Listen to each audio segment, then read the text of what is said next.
स्वागत है। मैं हूं आपके साथ दीप्ति। आइए रुक करते हैं आज की खास खबरों के साथ। भोपाल ओबीसी आरक्षण को लेकर कांग्रेस की आरोपी पर मुख्यमंत्री शिवराज सिंह चौहान का पलटवार।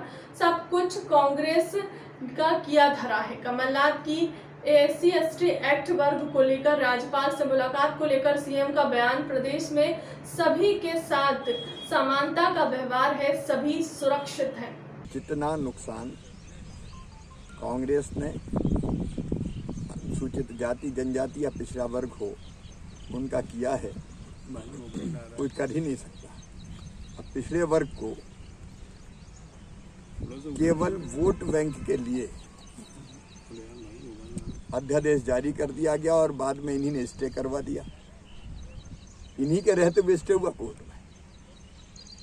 पिछड़े वर्ग की चिंता थी तो ढंग से वर्कआउट करना था। वो जानते थे कि इसमें कुछ नहीं होना है और उन्हीं की सरकार में स्टे मिला कोर्ट में। अब पिछड़े वर्ग के हितैषी होने का नाटक कर रहे हैं। भारतीय जनता पार्टी हमेशा कमजोर वर्गों के साथ रही है। वो चाहे किसी भी समाज से आते हो। और पिछड़े वर्ग के आरक्षण के संबंध में जो भी प्रयास किए जा सकते हैं, हम हर संभव कदम उठा रहे हैं। लेकिन ये किया धराया सोच समझ के कि इससे होना कुछ नहीं है। खुद के लोगों को कोर्ट में भेज के स्टे दिलवा देना, और वो जानते थे कि जिस ढंग से उन्होंने किया है उससे आरक्षण मिलना ही नहीं है। तो ये सब पास तो उनका किया धरा है। नियत भी ठीक नहीं थी, नीति तो ठीक है ही नहीं। भारतीय जनता पार्टी पिछड़े वर्ग सहित सब वर्ग के कल्याणों के लिए कटिबद्ध है। चिकित्सा शिक्षा मंत्री विश्वास सारंग ने कहा, वायरस के अलग अलग वेरिएंट सामने आ रहे हैं। कोविड प्रोटोकॉल से ही बचाव संभव है। लगातार बड़े पैमाने पर टेस्टिंग चल रही है, जीनोम सीक्वेंसिंग की जा रही है। PC शर्मा का आचरण ठीक नहीं। सार्वजनिक स्थलों पर शासकीय कर्मचारियों को धमका रहे हैं, बदसलूकी कर रहे हैं। अब अगर नगर निगम इंजीनियर के साथ बिना किसी गलती के बदसलूकी हुई, नियम विरुद्ध काम कर रहे थे। PC शर्मा दक्षिण पश्चिम के खिलाफ अपना मानसिक संतुलन खो बैठे हैं। नहीं, जिस प्रकार से हम दक्षिण पश्चिम के विधायक जी का आचरण देख रहे हैं, वो लगातार इस तरह के सार्वजनिक स्थलों पर शासकीय कर्मचारी के साथ मारपीट और धमकी और बदतमीजी की हरकतें करते आए हैं। ये बहुत शर्मनाक है।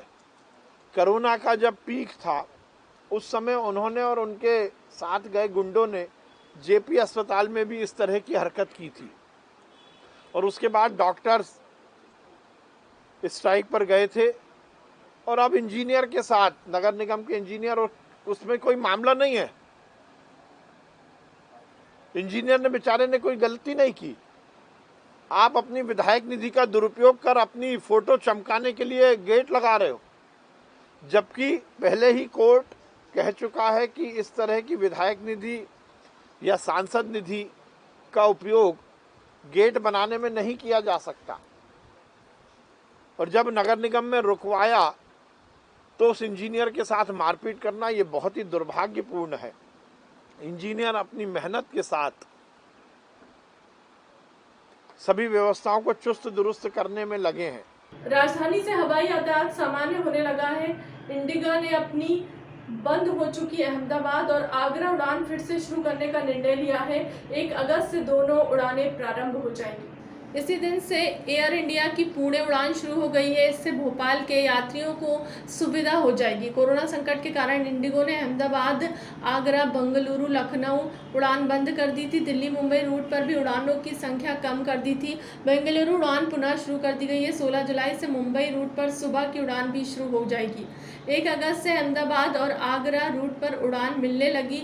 इस रूट पर 72 सीटों वाला ATR विमान चलाया जाएगा। कंपनी के इस निर्णय से उड़ान संचालन लंबे समय तक किया जा सकता है। दोनों शहरों की ओर से जाने वाले यात्रियों को किफायती किराए में सीट मिल सकेगी। फिलहाल अब तक की खबरों में इतना ही। देश दुनिया की तमाम बड़ी खबरों के लिए बने रहे हमारे चैनल के साथ। नमस्कार।